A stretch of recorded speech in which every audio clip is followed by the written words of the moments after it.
Assalamualaikum. Kembali lagi di channel saya. Sebelumnya, yang belum subscribe, tolong subscribe dan aktifkan tanda loncengnya supaya kamu tidak ketinggalan cerita-cerita menarik dari saya. Malam itu, meskipun kami telah meninggalkan rumah, mimpi buruk tetap menghantui kami. Rini yang tinggal bersama keluarganya di tempat baru sering melaporkan hal-hal aneh yang terjadi. Ayu, adik kecilnya, semakin menunjukkan perilaku ganjil. Dia sering berbicara sendiri dan melihat ke sudut-sudut ruangan dengan tatapan takut, seolah-olah seseorang sedang berdiri di sana.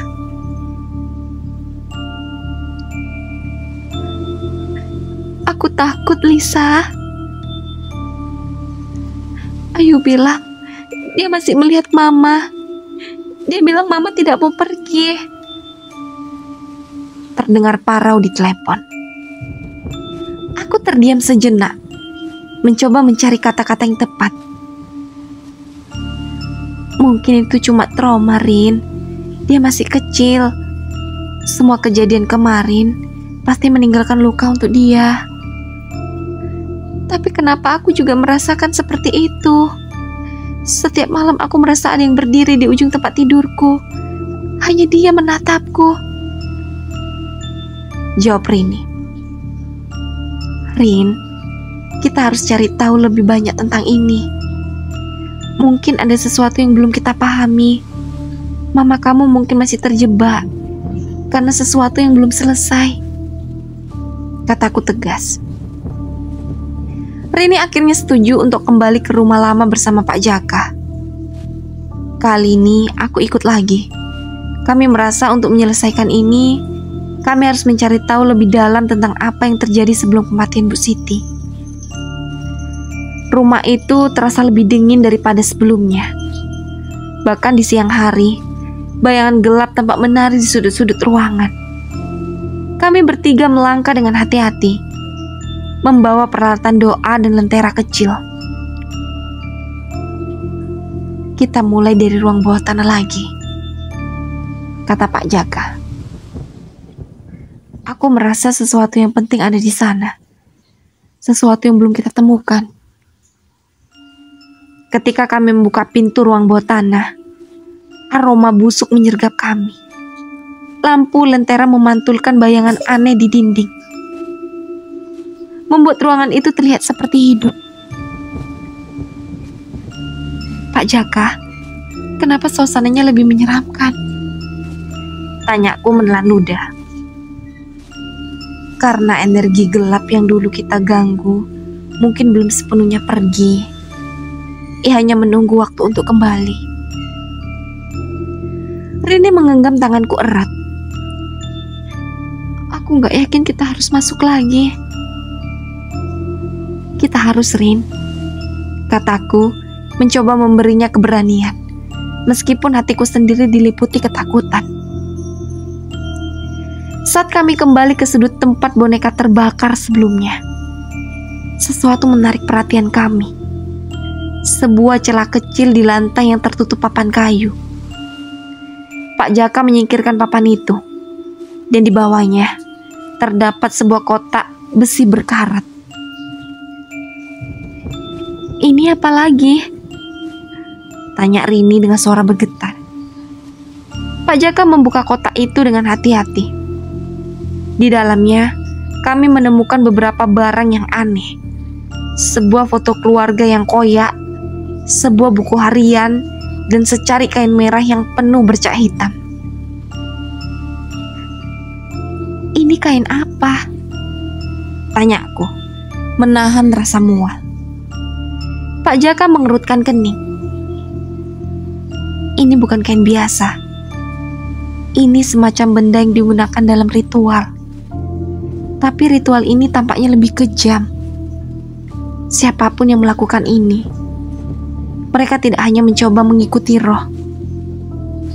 Mereka ingin menghancurkan seluruh keluarga. Kenapa ada orang yang mau melakukan ini pada keluargaku? Rini menangis. Pak Jaka membuka buku harian itu. Halaman-halamannya penuh dengan tulisan tangan Bu Siti. Beberapa kalimat terakhirnya membuat kami merinding. Aku tahu siapa yang mencoba menyakitiku. Aku harus melindungi anak-anakku. Tapi aku tidak punya kekuatan. Jika aku mati, aku akan memastikan dia tidak lolos. Siapa yang dia maksud? Bisikku. Rini menatap kami dengan wajah pucat. Bibi. Kami mulai menyatukan potongan-potongan puzzle itu dari buku harian dan barang-barang lain yang kami temukan. Jelas bahwa Bibi Rini terlibat dalam sesuatu yang jahat. Kecemburuan, dendam, atau mungkin rasa sakit mendorongnya melakukan ritual gelap ini. Kalau ini benar, maka Bu Siti mungkin masih di sini untuk memastikan keadilan ditegakkan. Tapi arwahnya tidak bisa tenang karena energi negatif dari ritual itu masih ada di rumah ini, kata Pak Jaka. Jadi, apa yang harus kita lakukan? Tanya Rini, suaranya nyaris berbisik. Kita harus menyelesaikan ritual ini. Tapi itu berbahaya. Energi ini tidak akan menyerah begitu saja. Kamu harus siap menghadapi hal yang lebih menyeramkan dari sebelumnya. Aku akan lakukan apa saja untuk Mama dan Ayu. Rini mengangguk pelan. Pak Jaka mulai mempersiapkan ritual permurnian untuk mengusir sisa energi gelap dari rumah. Kami menyalakan lilin putih di setiap sudut ruangan dan membakar dupa yang aroma pedasnya memenuhi udara. Doa-doa mulai dilantunkan dan hawa di sekitar kami berubah. Suara-suara aneh mulai terdengar. Tangisan, tawa, dan bisikan yang tidak jelas asalnya. Lampu tiba-tiba padam dan ruangan menjadi gelap gulita. Kuatkan diri kalian, kata Pak Jaka. Aku merasakan sesuatu menyentuh bahuku. Tetapi ketika aku menoleh, tidak ada siapa-siapa. Rini berteriak ketika melihat bayangan hitam muncul dari dinding, membentuk sosok yang menyerupai bibinya. Kalian pikir bisa menghentikanku? Aku akan memastikan kalian semua menderita. Sosok itu mulai yang mendekati kami, tetapi Pak Jaka tetap tenang. Dia melanjutkan doanya. Suaranya semakin lantang. Kamu tidak punya tempat di sini lagi. Pergi, seru Pak Jaka. Sosok itu menjerit. Suaranya begitu keras hingga membuat telingaku sakit. Aku memegangi kepala, merasa seolah-olah dunia berputar. Tetapi Pak Jaka tidak menyerah. Dia melemparkan garam ke arah sosok itu. Dan perlahan-lahan, bayangan itu mulai menghilang. Setelah ritual selesai, rumah itu terasa lebih tenang. Udara tidak lagi berat, dan suara-suara aneh berhenti. Kami duduk di ruang tamu, kelelahan tetapi lega.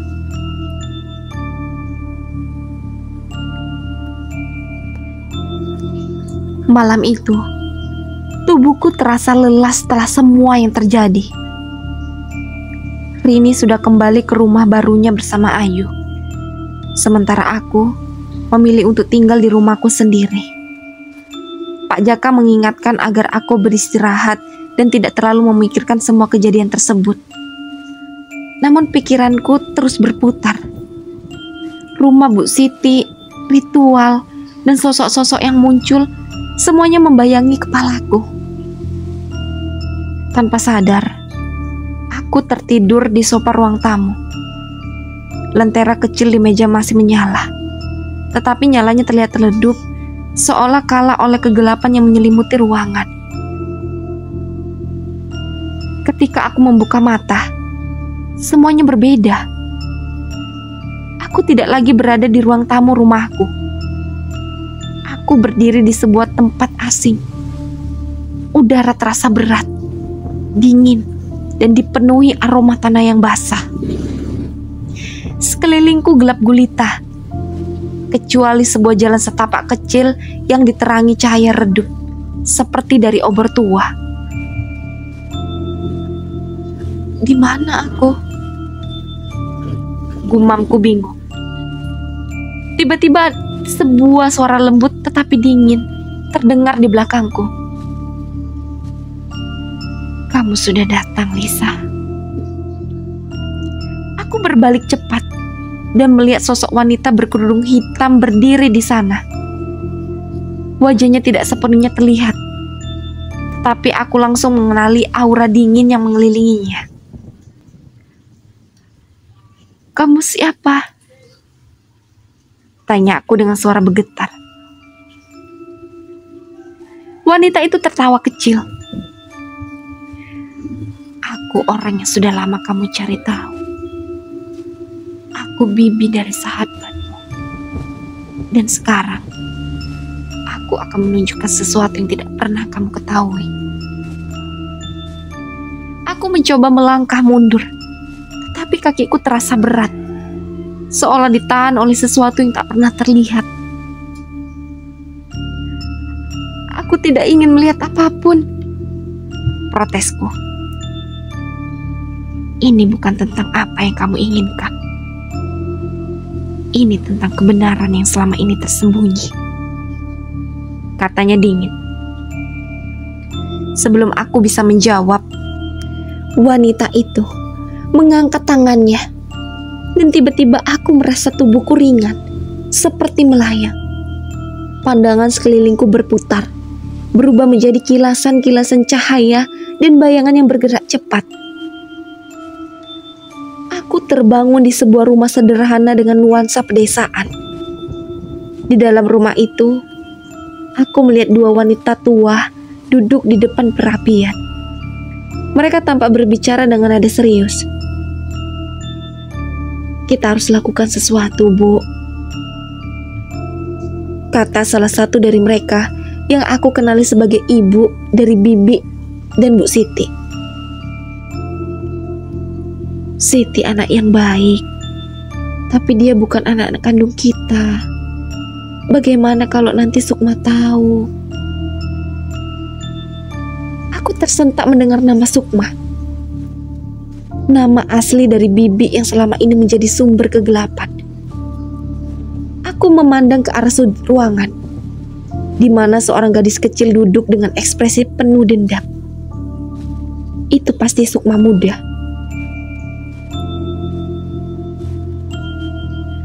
Kenapa kalian selalu lebih menyayangi dia? Gumam gadis itu pelan, tetapi penuh kemarahan. Aku merasa ingin mendekati Sukma muda, tetapi aku tidak bisa. Tubuhku terasa seperti terjebak dalam tempat ini, hanya sebagai penonton. Beberapa tahun berlalu dalam hitungan detik di depanku. Aku menyaksikan Bu Siti tumbuh menjadi seorang gadis yang cantik, rajin membantu orang tuanya, dan dicintai oleh semua orang di desa. Sedangkan Sukma, sebaliknya, tumbuh dengan perasaan iri yang semakin besar. Di salah satu adegan, aku melihat Sukma bertengkar dengan orang tuanya. Kalian tidak pernah peduli padaku. Kalian yang peduli pada Siti, teriak Sukma, matanya berkilat dengan amarah.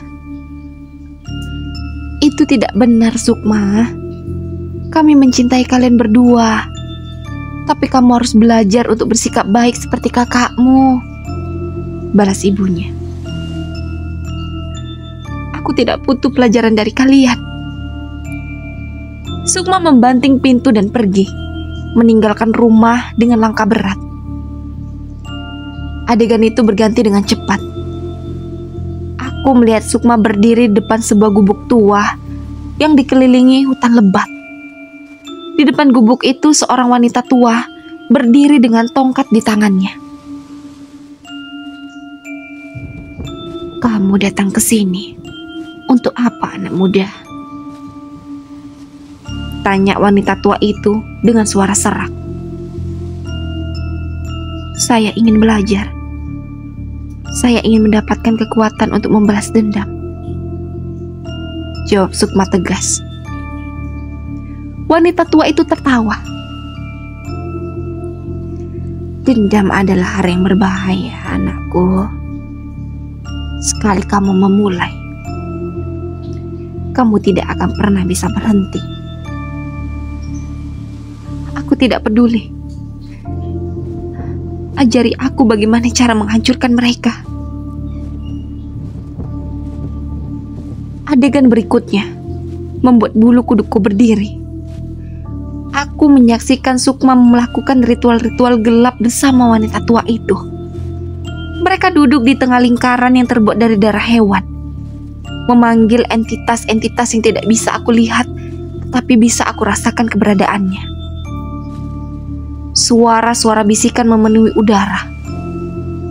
Sukma semakin tampak kuat, tetapi wajahnya juga semakin menyeramkan.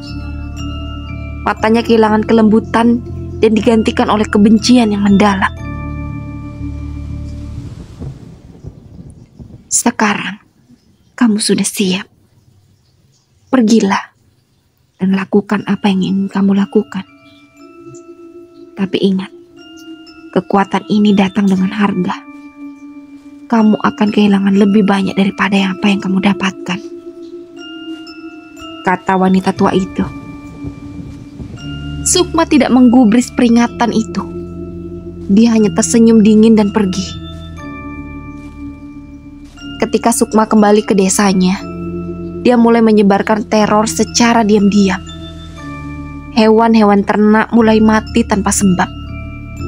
Tanaman layu, dan orang-orang sering mengalami mimpi buruk. Semua orang tidak menyadari bahwa Sukma adalah dalangnya. Namun yang paling mengerikan adalah apa yang dia lakukan kepada Siti. Di salah satu malam yang gelap, aku menyaksikan Sukma menyelinap ke kamar Siti dan meletakkan sesuatu di bawah tempat tidurnya. Sebuah boneka kecil yang menyerupai Siti dengan jarum-jarum menusuknya. "Sekarang kamu akan tahu bagaimana rasanya menderita," bisik Sukma. Siti mulai jatuh sakit tak lama setelah itu. Dia sering mengalami mimpi buruk dan merasa seperti ada yang mengikuti dia kemana-mana.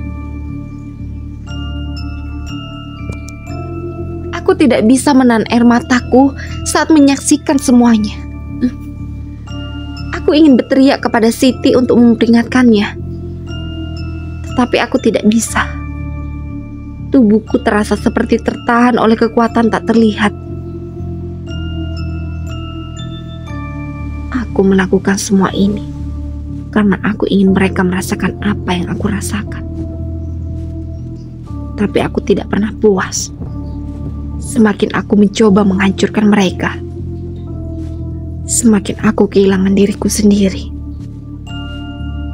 kata Sukma dewasa yang kini berdiri di sampingku. Aku menatapnya dengan mata penuh kemarahan. "Kamu membuat hidup Siti menjadi neraka. Kamu menghancurkan keluargamu sendiri. Apa kamu pikir aku peduli? Aku tidak pernah punya keluarga. Mereka hanya berpura-pura mencintaiku. Tapi aku tahu, mereka hanya peduli pada Siti," balas Sukma dingin. Sebelum aku bisa menjawab, semuanya berubah menjadi gelap. Aku terbangun di sofa. Tubuhku basah oleh keringat dingin. Nafasku terengah-engah dan jantungku berdetak kencang. Apa yang baru saja aku alami? Apakah itu mimpi? Atau apakah aku benar-benar melihat masa lalu Sukma? Suara telepon berbunyi, membuatku tersentak. Aku meraihnya dengan tangan gemetar dan melihat nama Rini di layar. Lisa, ada yang aneh lagi di rumah ini.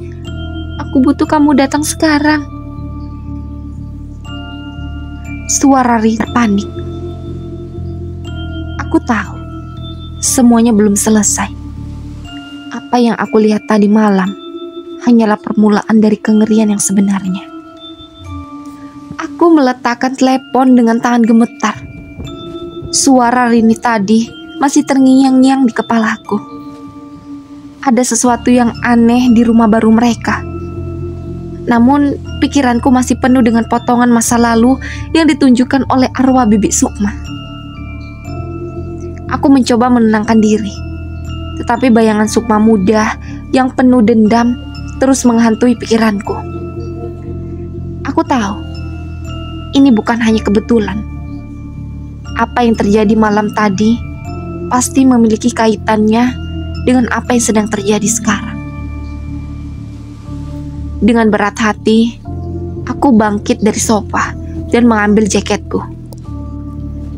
Malam di luar terasa lebih dingin dari biasanya, menusuk kulitku meskipun aku sudah mengenakan jaket tebal. Sepanjang perjalanan menuju rumah Rini, aku merasa seperti ada sesuatu yang mengawasi dari balik gelapnya malam. Ketika aku sampai di rumah baru mereka, suasana terasa sangat berbeda. Rumah itu kini tampak lebih gelap dari surat. Meskipun lampu di dalamnya menyala, aku mengetuk pintu, dan Rini membukanya dengan wajah pucat. "Lisa, cepat masuk," katanya dengan nada cemas. Aku melangkah masuk, dan aroma aneh langsung menyergap hidungku. Ada bau anyir yang samar, bercampur dengan aroma bunga melati. Bau itu membuat perutku terasa mual. "Apa yang terjadi di sini, Rin?" tanyaku sambil melihat sekeliling. Rini tidak langsung menjawab. Dia menggigit bibirnya, terlihat ragu. Ayu bilang dia melihat seseorang di kamarnya tadi malam. Jantungku berdegap kencang. "Seseorang? Siapa?" Rini menggeleng. "Aku tidak tahu, tapi Ayu bilang perempuan itu terlihat seperti nenek-nenek dengan rambut panjang dan mata merah." Aku merasakan bulu kuduku berdiri. Gambaran nenek tua yang Sukma temui dalam masa lalunya langsung muncul di pikiranku. Mana Ayu sekarang? Dia di kamar, tapi dia tidak mau bicara pada siapapun sejak tadi. Aku berjalan menuju kamar Ayu. Pintu kamar itu sedikit terbuka, dan aku bisa melihat Ayu duduk di sudut ruangan memeluk lututnya. Matanya terlihat kosong, seperti sedang menatap sesuatu yang tidak bisa aku lihat. "Ayu," panggilku pelan. Dia tidak menjawab. Aku melangkah masuk dan duduk di sebelahnya. "Ayu, apa yang kamu lihat tadi malam?" tanyaku lembut. Perlahan, dia menoleh padaku. Wajahnya pucat, dan ada lingkaran hitam di bawah matanya. Dia bilang dia akan mengambilku jika aku tidak menyerahkan apa yang dia mau. "Ambil apa, Ayu? Apa yang dia inginkan?" Ayu menggeleng. "Aku tidak tahu, tapi dia bilang dia akan kembali malam ini." Aku memutuskan untuk tinggal di rumah Rini malam itu. Aku tahu sesuatu yang jahat sedang mengintai keluarga mereka. dan aku tidak bisa meninggalkan mereka begitu saja. Ketika malam semakin larut, suasana rumah menjadi semakin mencekam. Angin dingin tiba-tiba berhembus dari jendela yang tertutup rapat, membuat tirai bergoyang. Lampu di ruang tamu berkedip-kedip, dan suara aneh terdengar dari atap. "Lisa, kamu dengar itu?" tanya Rini dengan suara bergetar. Aku mengangguk, mencoba terlihat tenang meskipun jantungku berdegup kencang. "Mungkin tikus," jawabku. Meskipun aku tahu itu bukanlah suara tikus. Tiba-tiba kami mendengar suara langkah kaki dari arah tangga. Aku dan Rini saling berpandangan. Tidak mungkin ada orang lain di rumah selain kami bertiga. "Aku akan cek," kataku pelan. "Jangan." Rini menarik lenganku. "Bagaimana kalau itu?" "Aku harus pastikan," potongku, mencoba menenangkan dia. Aku berjalan perlahan menuju tangga.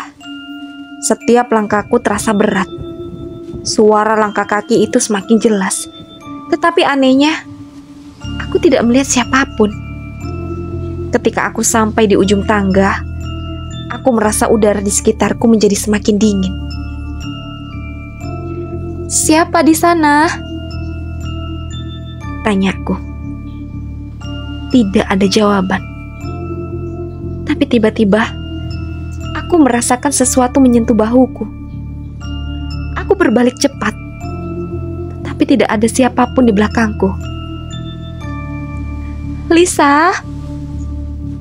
Suara Rini memanggil dari bawah. Aku menoleh ke arah Rini. Tetapi, saat itulah aku melihat sesuatu dari sudut mataku. Di ujung lorong lantai atas, seorang wanita tua berdiri dengan tubuh membungkuk. Wajahnya tidak sepenuhnya terlihat karena tertutup bayangan, tetapi matanya yang merah menyala membuat tubuhku membungkuk. Wanita itu mengangkat tangannya dan menunjuk ke arahku. "Apa yang kamu inginkan?" tanyaku dengan suara gemetar. Wanita itu tidak menjawab. Dia hanya berdiri diam. Tetapi perlahan, tubuhnya mulai melayang mendekat ke arahku. Aku ingin berlari, tetapi kakiku tidak bisa bergerak. Saat wanita tua itu semakin dekat, aku mendengar suaranya di kepalaku. "Kamu ingin tahu kebenaran, bukan? Aku bisa memberitahumu segalanya. Tapi kamu harus menyerahkan sesuatu yang berharga." "Apa maksudmu?" tanyaku. "Tinggalkan temanmu. Tinggalkan rumah ini. Dan aku akan memberimu jawaban." Aku menggigit bibirku, mencoba menahan rasa takut. Aku tidak akan meninggalkan mereka. Wanita itu tertawa kecil. "Kalau begitu, bersiaplah untuk kehilangan segalanya." Tiba-tiba, dia menghilang begitu saja, meninggalkan aku sendirian di lorong gelap itu. Ketika aku turun kembali ke ruang tamu, aku merasa tubuhku lemas. Aku menceritakan apa yang aku lihat kepada Rini, tetapi dia hanya memandangku dengan tatapan kosong. Aku tidak tahu harus percaya atau tidak, Lisa. Semua ini terlalu aneh, tanya. Aku mengerti keraguannya. Bahkan aku sendiri sulit percaya dengan apa yang sedang terjadi. Tapi sebelum aku bisa menjawab, aku merasakan sesuatu menarik jiwaku. Semuanya tiba-tiba gelap, dan aku mendapati diriku kembali berada di masa lalu. Aku berdiri di sebuah ruangan besar yang penuh dengan lilin. Di tengah ruangan, aku melihat Sukma dewasa berdiri di depan cermin besar. Wajahnya terlihat penuh dendam, tetapi matanya juga menunjukkan rasa sakit yang mendalam. Aku hanya ingin mereka mencintaiku, gumamnya pelan, tapi suaranya terdengar jelas di telingaku.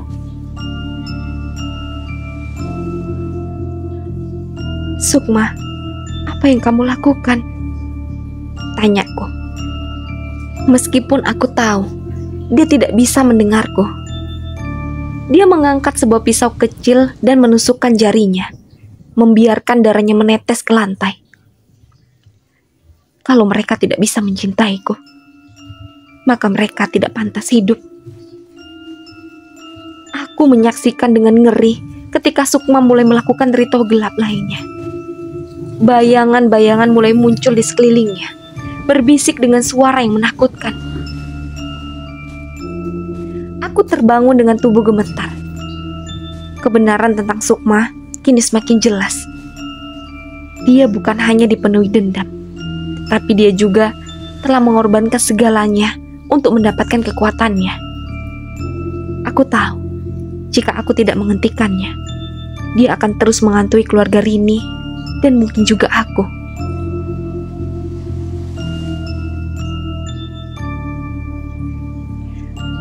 Rini, kita harus melakukan sesuatu.